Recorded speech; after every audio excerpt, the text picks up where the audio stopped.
What's up guys? Pops Louie here. Welcome again to my channel. Kamusta po kayong lahat? I hope all of you have a good vibes as always. Okay?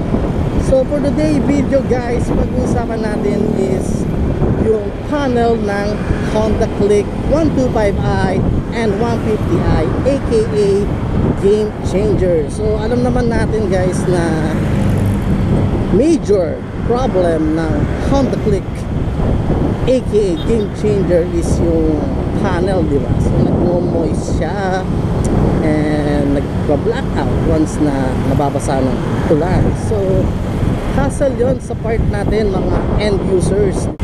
So guys, once na nagkaroon kayo ng problem or naka-encounter kayo ng mga ganong problem like moist, first thing na gagawin nyo is picturean. Alright, picturean nyo or much better videohan nyo once na ino-on nyo para makita ng dealer na mayroong problema yung panel nyo. Okay, so once na nag-moist or nag-blackout, much better videohan nyo. Okay, after that guys, diretso na kayo kay dealer nyo. So i-report nyo kay dealer na may problema yung panel nyo dahil nga nagkakaroon ng noise, naulanan, then minsan nag-black out. Then after that guys, i-PM nyo si Honda Cares. Nasa description sa baba kung sino siya. Okay, so para ma-PM nyo. And then after that, i-warranty naman ni Honda yan. I-address naman nila yung concern natin kasi hindi naman siya minor problem. It's a major problem na talaga kasi hindi lang naman single digit or double digit na may problem ng pagka-moist and pagka-black na panel. Marami na. So in-address naman yan ni Honda. So naghihintay lang tayo kasi nga in-order siya sa Indonesia. Alright, so guys, don't worry, i-warranty yan ni Honda. So huwag na kayo maging sad guys kasi pag-uusapan natin ngayon is all about the panel, hindi all about bad vibes, diba? Pag-uusapan natin is all about good vibes, okay? So pagagandahin natin itong panel natin, ang Honda Click 150 ko. So pupuntahan natin yung kapatid ko sa Valenzuela. Alright, so pagagandahin natin siya. Pakikita ko sa inyo kung ano yung gagawin namin mamaya. Pero bago tayo pumunta roon at gawin natin yung panel natin, shout out muna tayo sa grupo ng M3 PRG Chapter Quezon City and Bulacan Chapter. Hello po sa inyo guys, mga M3 users. Hello po sa inyo. Ingat kayo sa pagdadrive guys ha, and God bless you. Also to Ginto family, hello po sa inyo, Ginto family from Tondo. And lastly sa Tondo Park Voluntary Group, hello po sa inyo.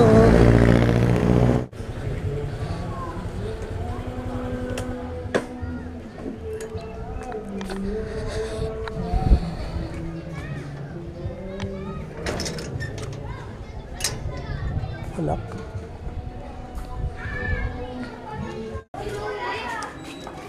Son, naka-padlock eh. Naka-padlock? Ha? Kasi ano, nag-american na ako na naman eh. Alin? Susi? Ano yung mga dyan? Tinira mo no? Ako to, excited.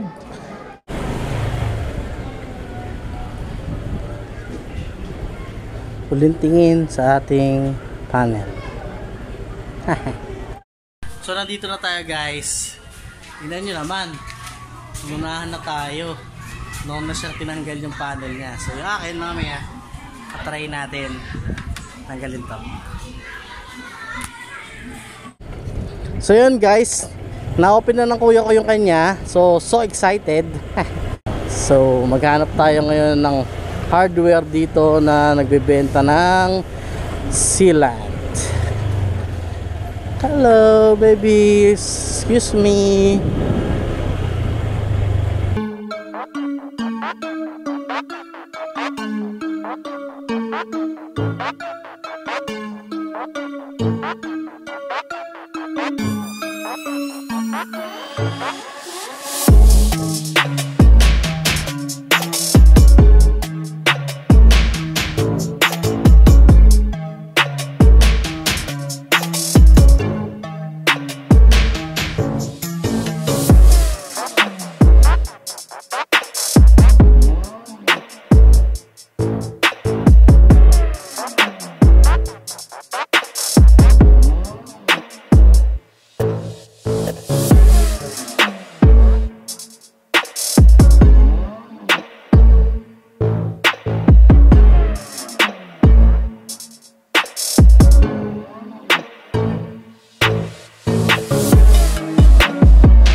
Guys, ang bibili yung silicone is yung parang rubber, yung kulay, yung clear, not yung black. Kasi yung black, tumitigas yun eh. So, pag nilagay mo rito sa goma yun, hindi mo na mapipindot. So, ito, yung clear ang lagay nyo. Alright? So, ilapat nyo lang yung nilagay ng sealant. Yan, nilagay ng sealant yan eh. Yan. So, ilapat nyo lang. Then, make sure ito, napipress nyo pa rin, ha? Katulad ng sinabi ko kanina, yung black na sealant, tumitigas yun. Hindi mo na mapipress yun once na tumigas yun. Alright? So, lagyan na natin ng screw. So, guys, ayan, nilagyan ko na ng silicone gel sa goma at saka yung mga paligid niya and also dun sa mga screw na posibleng pasukan ng tubig. Then, nilagyan ko din siya ng silica gel. So, ready na siya.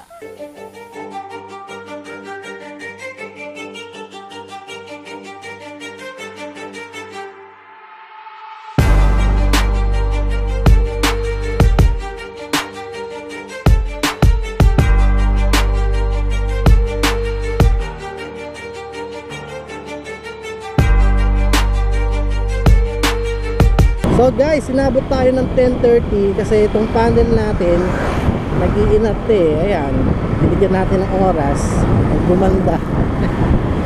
So guys, thank you for watching. Again, this is Pops Louie. Kung di ka pa subscriber sa akin channel, don't forget to click the subscribe button and also the notification bell button too. So if ever may mga bago ang video, updated ka. So again guys, no racing. Bye bye.